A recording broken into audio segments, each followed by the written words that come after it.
Well, if you've joined me, I must say already that you're my kind of person. These are my people. And the reason I say that, I'm being playful, is that whenever I realize that there is something far more to something, I want to know more about it. I don't want the convenient truths. Because even when I look deeply into something, I might just brush it aside. I think it was Aristotle that said a sign of a truly educated mind is to be able to mull anything over without rejecting it, and then at the end deciding whether he pushes it away or not. So welcome to the conversation of what is an empath essentially becoming, what is the evolution. So the first part of this conversation is a little bit of a sensitive one. It's a difficult one, and we're going to talk about the similarities that most empaths have as children. What an interesting thing. I know a lot of empaths do not even think about their childhood much. And I just want us to consider a few things.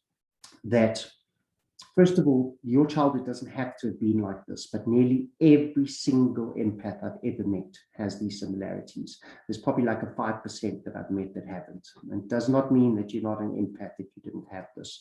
But I'm hoping this starts to ring a few bells so that you're able to, even with more courage, dig into the next part, which is the hard part, about the shadows that ensue. And then we can start to lift out, all great heroes' journeys, you feel the calling, and I'm calling you to descend into the darkness with me of possibilities. And like all heroes' journeys, we will soon rise on the other side and come out with the gifts that we have found in being able to ask the hard questions. So the question you have to ask yourself is, if being an empath is some form of evolution of mankind, then you would realize that we essentially create the kind of childhoods that we need to experience what we need, to create what we need, to uncover, to transcend, to transmute, to become what we really wish to become.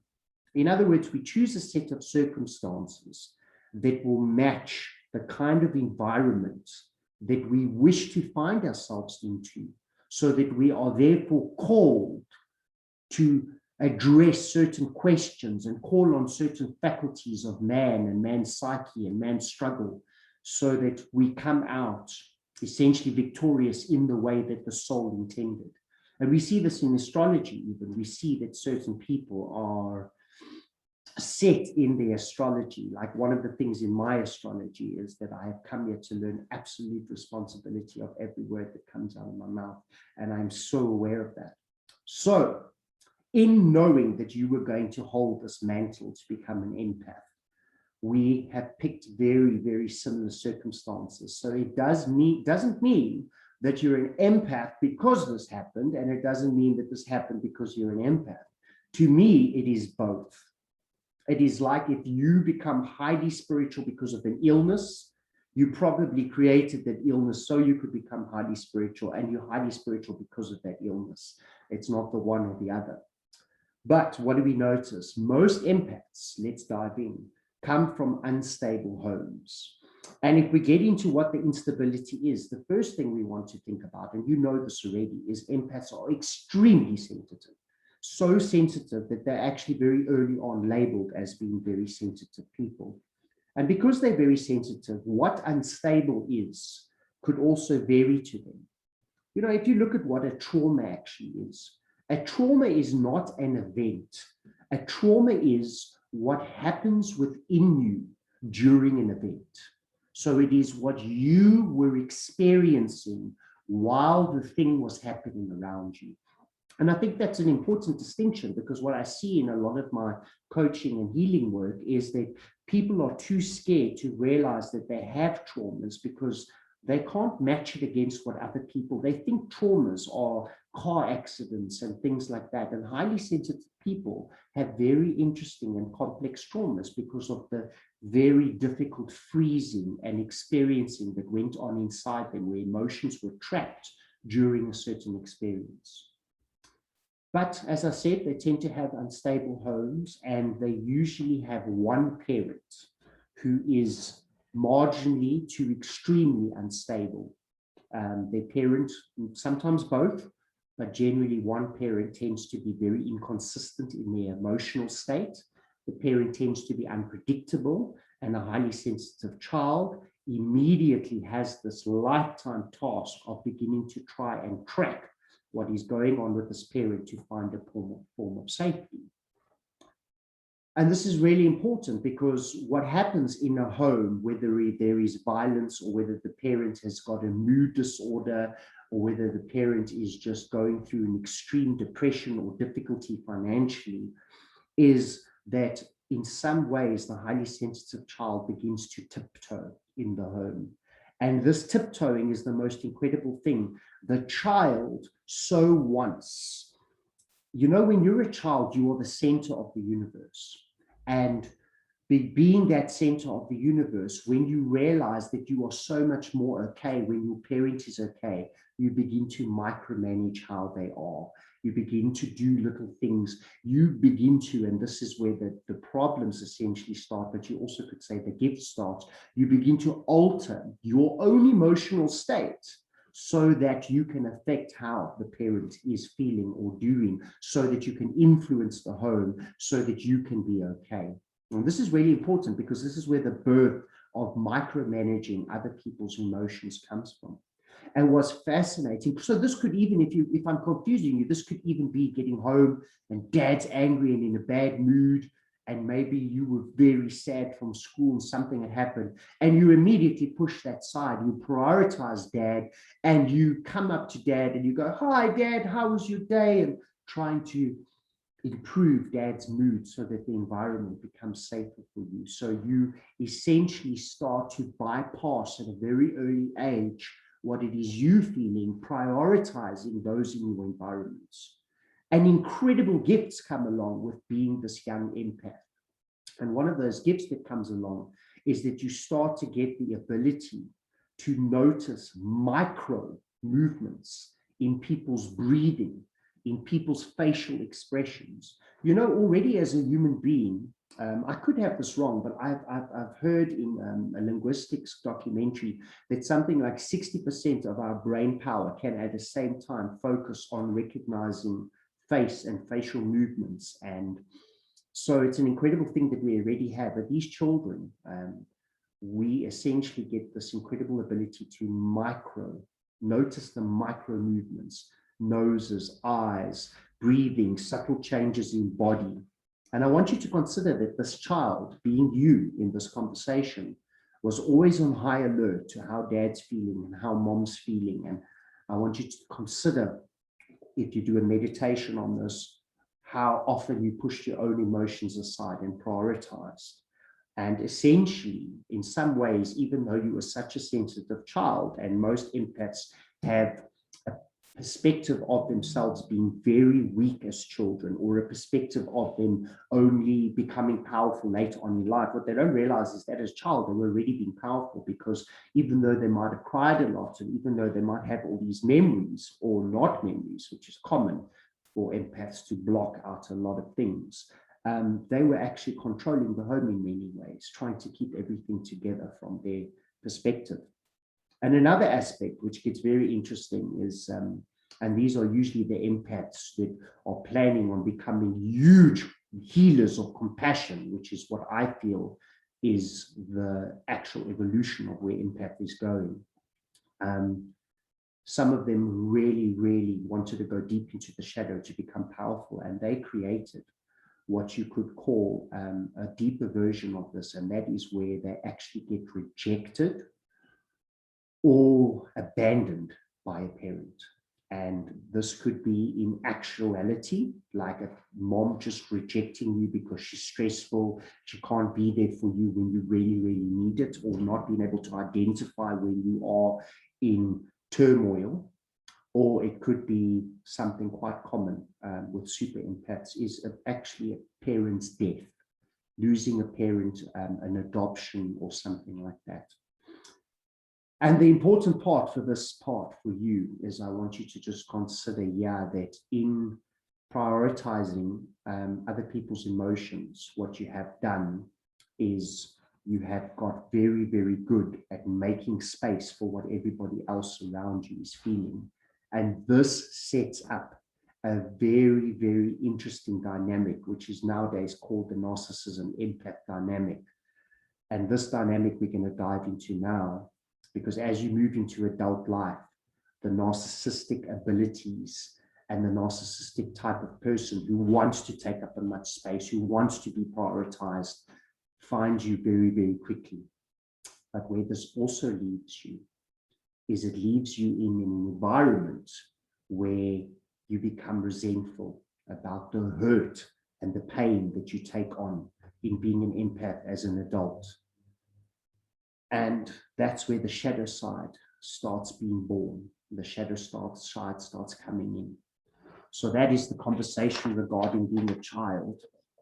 And if you're still feeling brave and you're still waiting to let me challenge you, we're now going into the hardest part and the darkest part, which is the shadow side of being an empath, how this grows and how this unfolds in teenage world and in your adult world, and even possibly to today.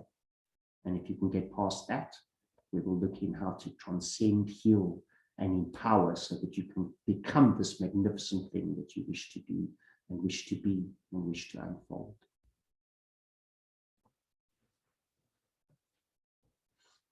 So we're moving into the second part of this, and I really just, I want to acknowledge your strength for being here, because either you are taking yourself on, you are willing to look at beyond the romanticized versions, or you are here because you help people and you want to understand more deeply. So this is our descent now into the shadow aspects of empath, and we've already started to track the stages of being an empath, and we've done the childhood. The second stage is the result of that childhood. What happens is these beautiful, loving, sensitive beings go out into the world. And the key I want us to think about here is that you have learned to prioritize other people's emotions. You make space for other people. And the most important part, I would say, if we were to get really, really clinical, is that the fact that when you are around other people, you cannot be at peace until they are. And that's where this whole thing comes from. Now, I want you to imagine that there are other people in the world that are choosing a different, because I really don't want us to demonize them, because that's to give them very strong charge.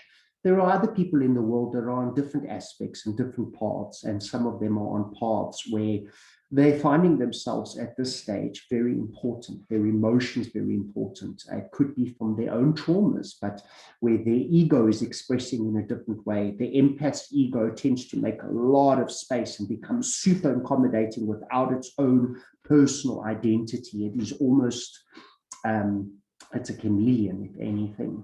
And I want you to consider that what you do is you bring immediately these energies into your life of what we call narcissists, but people that prioritize themselves and have these huge emotions. And it's a match made in heaven. And of course, depending where you are with your stage or where you are, because some of you could still be in the childhood, you could be a young person watching this, or you could be now in your teens and your young adulthood, and you're in the throes of these terrible relationships, love and hate, and you get so upset and hurt because of how manipulated and sometimes sadly abused and controlled you can become. But I want you to consider, if you can just with an open heart look at yourself and look at others, I want you to consider, if that's where you are, that this is a mighty stage of what you're trying to become.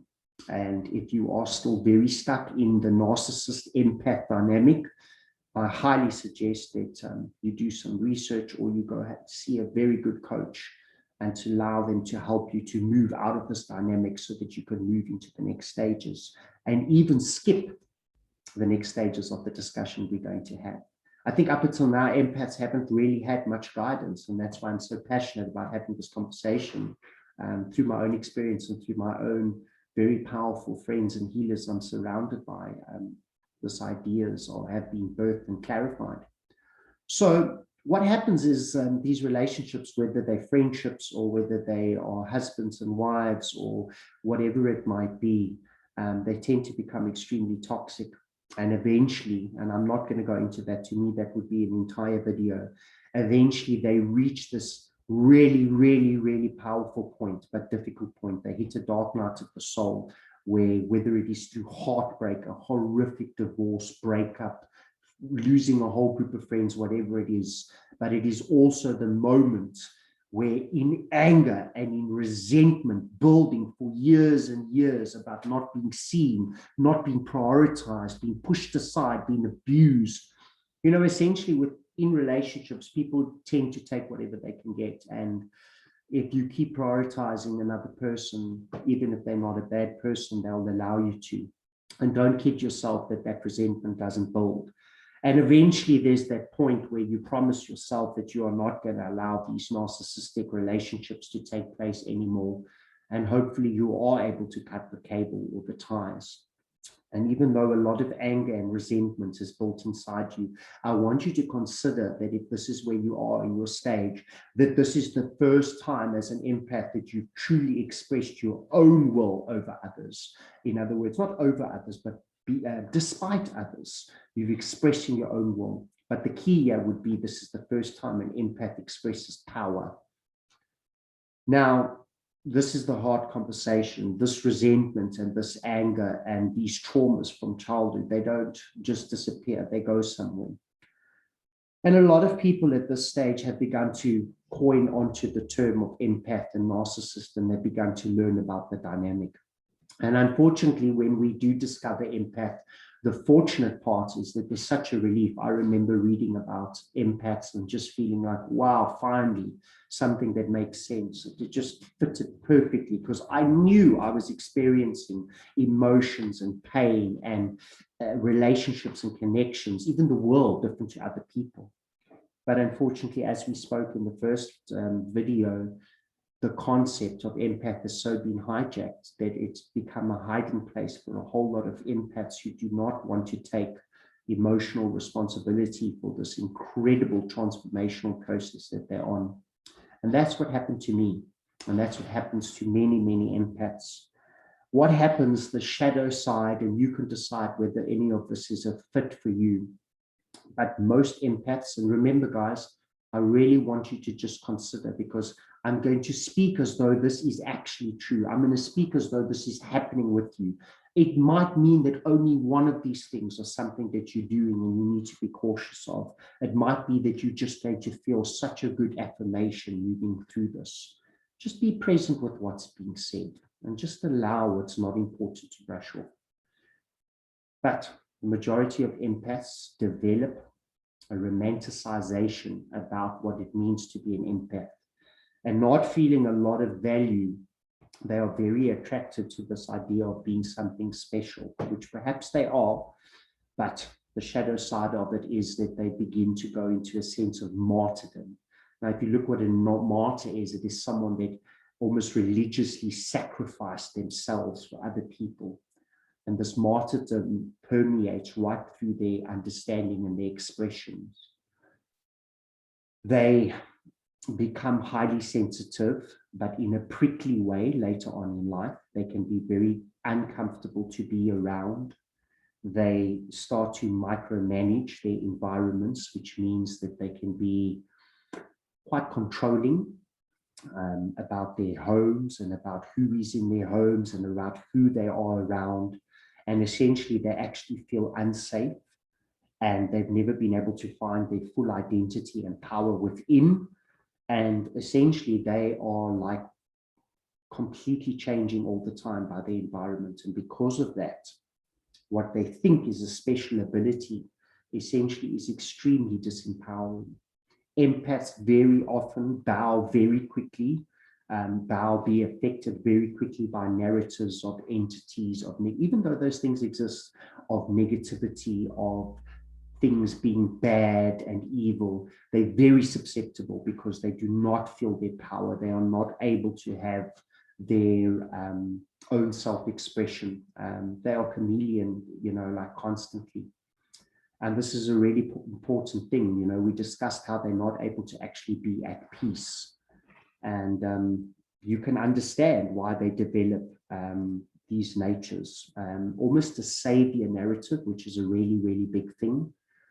But what's really key in this whole thing is that they don't get to take emotional responsibility.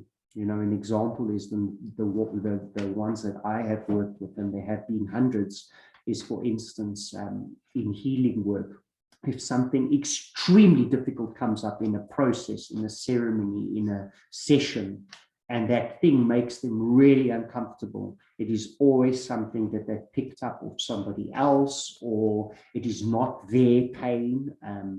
They're very, very convinced that what they're experiencing is somebody else's pain. Now, I have no doubt that as an empath that I can feel other people's pain if I so wish to. But I also know that the only pain that really triggers me is pain that I am not complete with myself, that I am very triggered and wounded to. So I'm going to try to use a really simple example, because I know this is a difficult conversation, but for instance, is if someone is screaming. If someone is screaming, that used to make me so uncomfortable that I couldn't even be around it. If someone was going through absolute turmoil, and now I'm able to, because why? I was not complete within myself. It would trigger me. I've got such deep wounds. It used to scare me. I used to feel like I was out of control. And now I can literally stand where someone is screaming nonstop, and I'm fully aware of the fact they're screaming. I can tune in for a moment that they are feeling pain, but it does not trigger me. It doesn't change my state in any way. So I want us to consider this emotional responsibility I'm talking about. And if it's you, or if it's someone you know, this is a very hard conversation. Empaths tend to make statements very, very often. This is not mine. I prefer animals far more to I do humans, because they are not willing to make peace with those aspects and those traumas and those shadows within themselves. They reject it in others.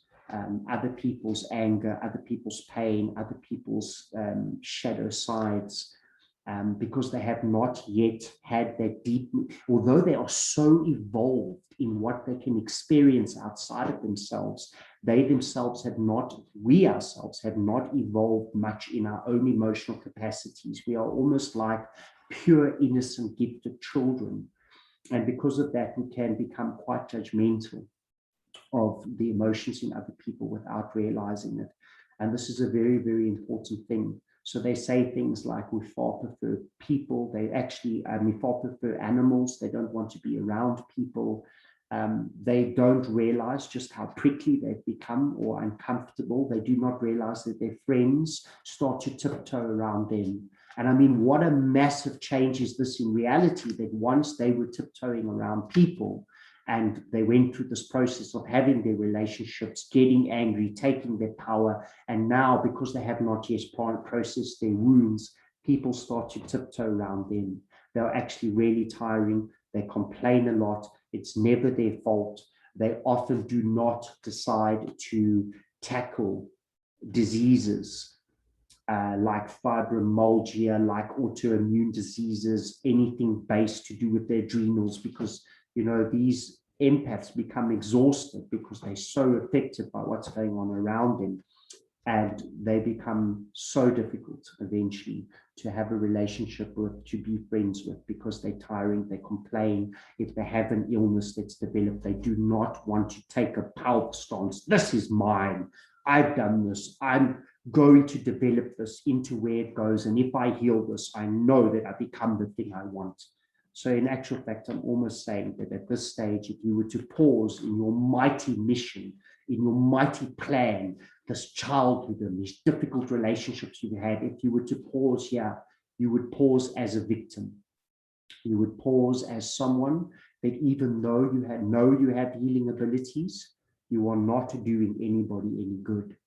And essentially, because if you are not willing to man, I have experienced this so much in my own personal process.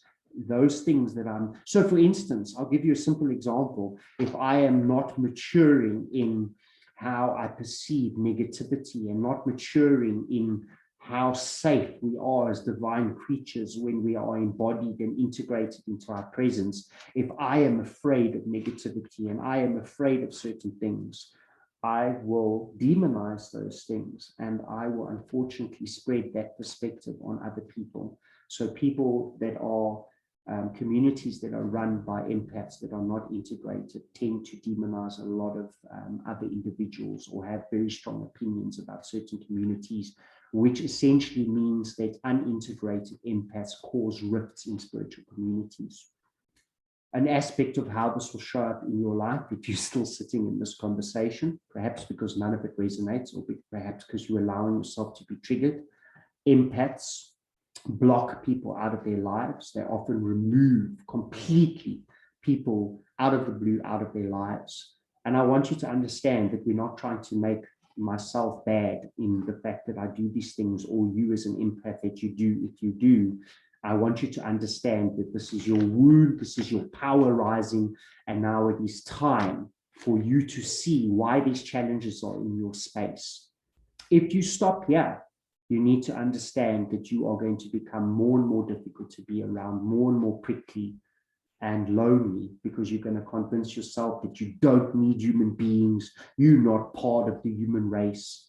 And the ultimate empath move is they attach very strongly to otherworldly narratives. In other words, being from other places, and which I'm not saying is not true, but they disassociate and divorce themselves from the human race. The ultimate move of the empath to not have to face their wounds. So this is not my planet, it's a mistake that I'm here. The divine is not perfect.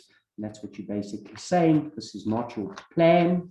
And you divorce yourself from the challenge that you yourself have put into your space so that you can become this magnificent thing that I want you to become, this thing that I want to talk about next. And that is a very, very difficult conversation that we've just had. These empaths can be extremely unforgiving. And because they've rejected an aspect of themselves, they reject aspects in other people. Sure, very, very difficult conversation.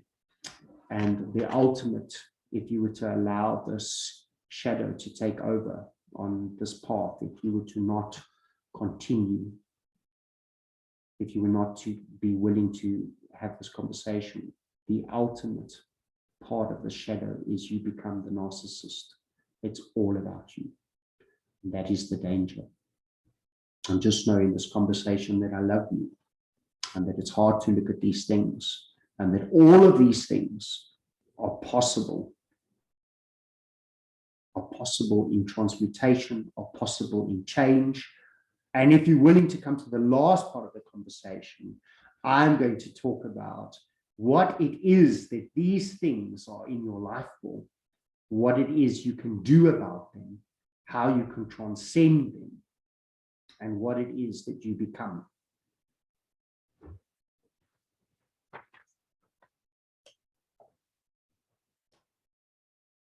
As we've taken this very difficult journey, as we descended into our hero's journey, the calling into the dark shadow to look at what is essentially there for us.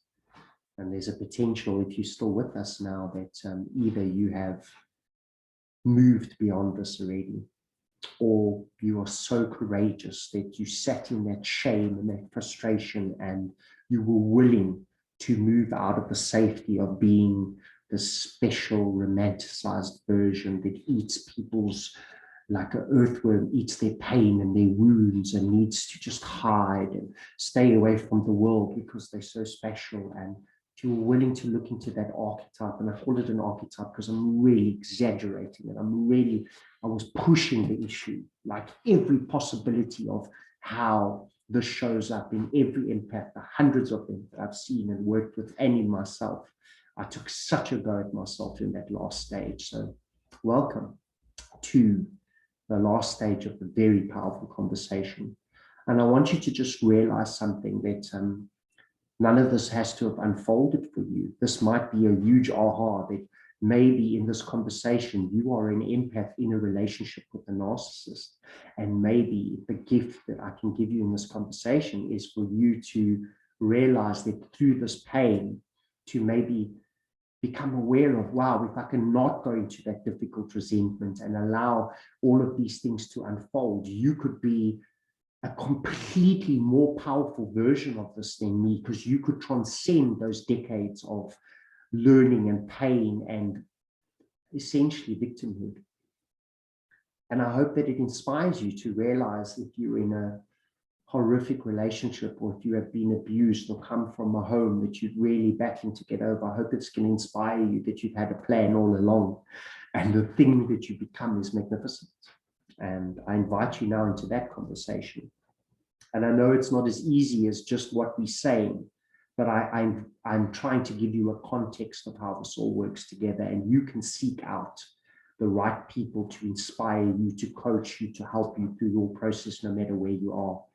Now, in this assumption of where we sit right now, you have started to look at your shadow. You have begun to accept the fact that you might exhibiting certain of these things, and you begin to transmute them, face them, integrate them. And what is the result of this? You go from an empath to a compassionate giant. I mentioned Buddha in the beginning. He spoke about these giants of compassion, and the only thing they exude is kindness.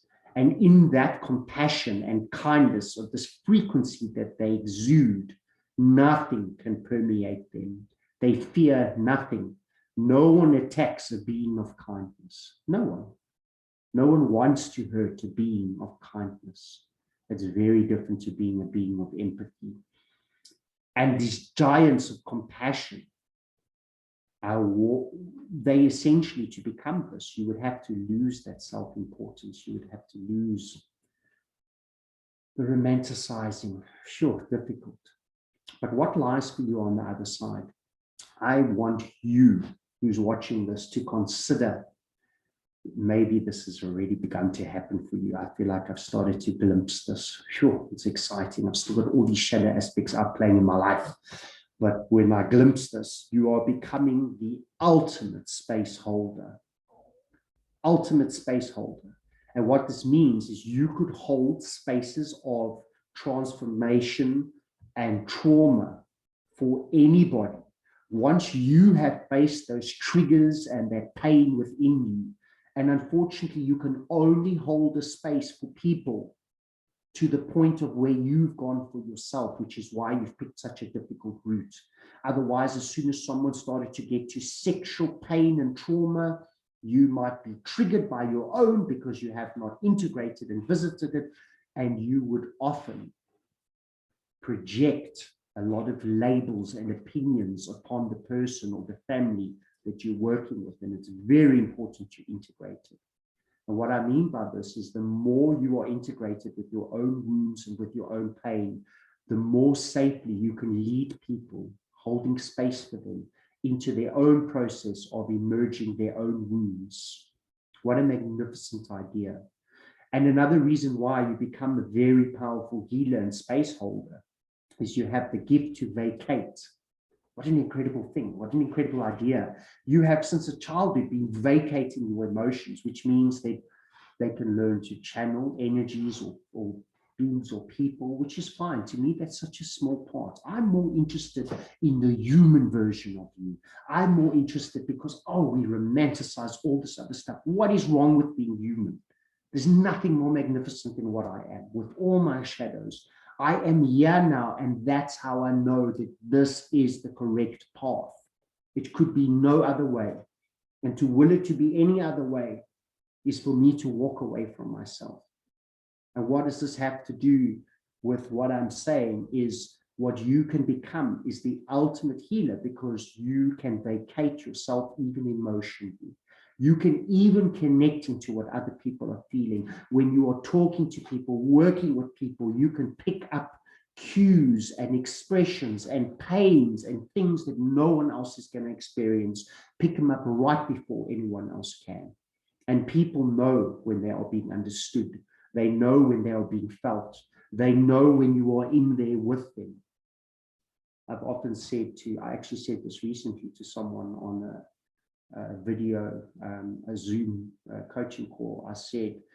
She said, I am in hell. I'm stuck in a cave of hell. And I said, look next to you on the wall. It says Nathan was here.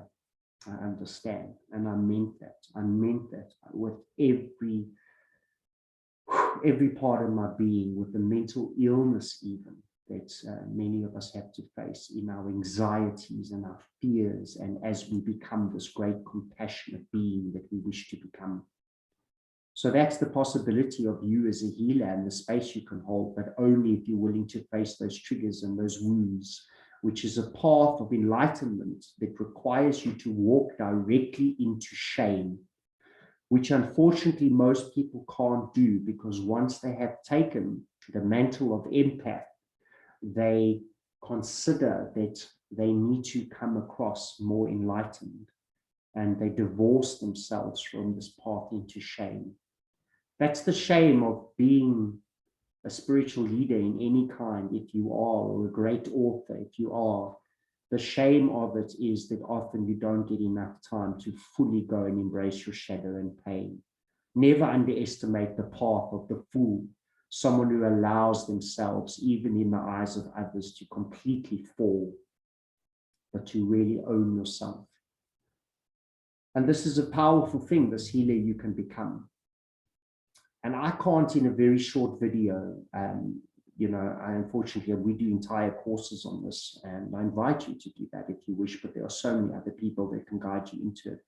I can't fully tell you how to become this thing in a short video, but what I can tell you is I want you to consider that there's a lot of myths around being an empath, and that those myths have become obtrusive, almost,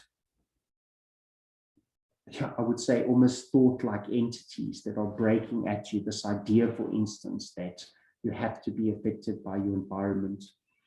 Very important part for an empath to become this compassionate space holder, this Buddhic-like energy that you can hold, this unopinionated high frequency that is not affected by anything, is you have to learn to develop very good boundaries, very strong boundaries. And for that to happen, you have to have a very strong sense of self, which is an incredible thing, and that's self-value.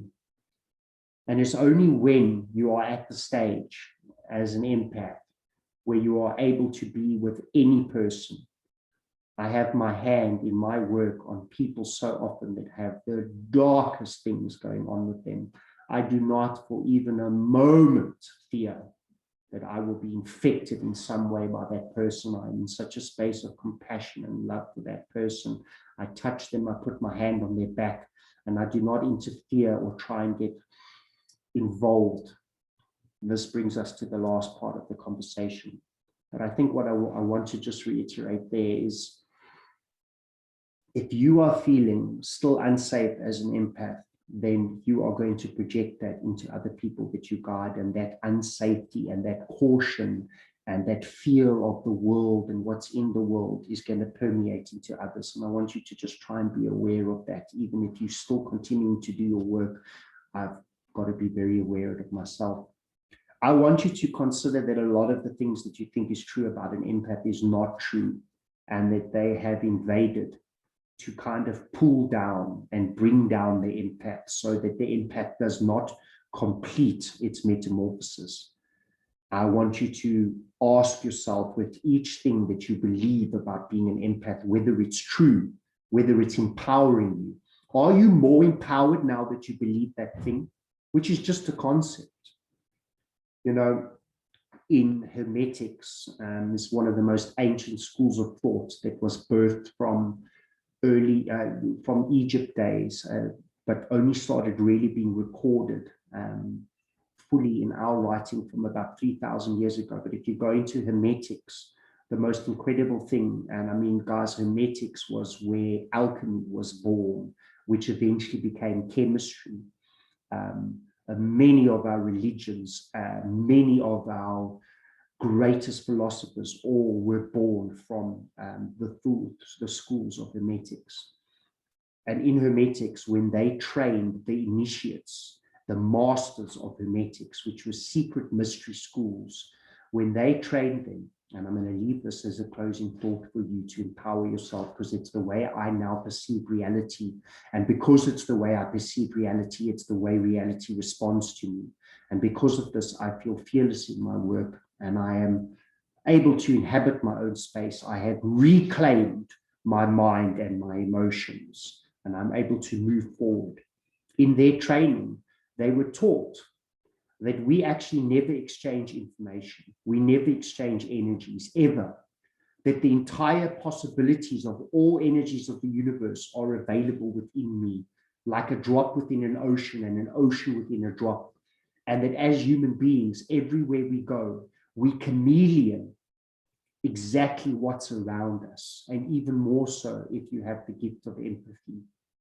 And what this essentially means is that anything you ever feel in this training of hermetics and in my life is yours, no matter what you feel. And the gift of being able to feel what is around you is the gift to have more triggers and have to face more things and resolve more wounds, which means that you will accelerate faster and be able to become powerful earlier on in your life when you feel that you are integrating. There is nothing that I feel that is not mine. If I choose to take and chameleon, I want you to consider that this is completely my energy, and that even that person that's in my house or touching me or near me is completely their person, and they have their own energy, and I can choose like a chameleon to match their color or not. And that is the way that these initiates are trained. And once they are absolutely absolved and powerful in their opinions and perspectives, they are sent out to train, where they have to heal those that are even feared, where they have to go and work with the most sick. And that is the way I perceive reality today.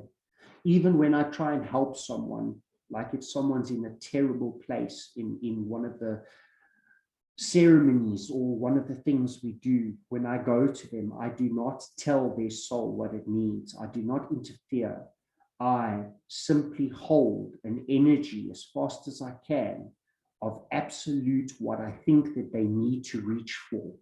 An example would be someone screaming and you're holding them, and I focus on a calm, everything's going to be okay. I show them with my breathing that everything is fine, and very, very quickly, the people that you're working with begin to chameleon and match that energy. And therefore, you can only lead people into frequencies that you yourself are capable of unfolding. The higher you can expand in frequency and the more powerfully you can go into shadow, the more powerfully you can go and also lead others into those spaces. And what this means is it is important that you figure out a way to feel safe and powerful and not be defensive and scared, because, as I said, that safety and feeling of unsafety goes on to your clients and to your friends and people. So imagine from now on you realize that you're chameleon and this is all yours. You are emotionally responsible for this. And it is an incredible thing, because you will realize that when you work with people and you feel like they are unsafe, they actually become more convinced that they are unsafe. There is nothing more powerful than watching someone go see a healer that essentially knows that when you anchor in your divine presence, that nothing can touch you. And when the healer really believes that, the other person comes out so empowered, not because you empowered them, not because you saved them, not because they can come back to you, but because of the fact that they can feel that within your presence, you know that you are impervious, impenetrable, and they begin to understand that it is the same for them. So whether you are an empath, whether you are guiding empaths, or whether you are a healer, I hope this was a powerful conversation for you. I hope that you are able to move through all these incredible stages of the archetype of the empath to the compassionate space holder that we have discussed. And I hope that you touch many lives. And I hope that you, most important, find absolute peace, because I know that it has not been easy. please feel free to contact me if you need. I do work with people in coaching. Click subscribe if you want to follow the next conversation. Yeah, it was an honor spending time with you.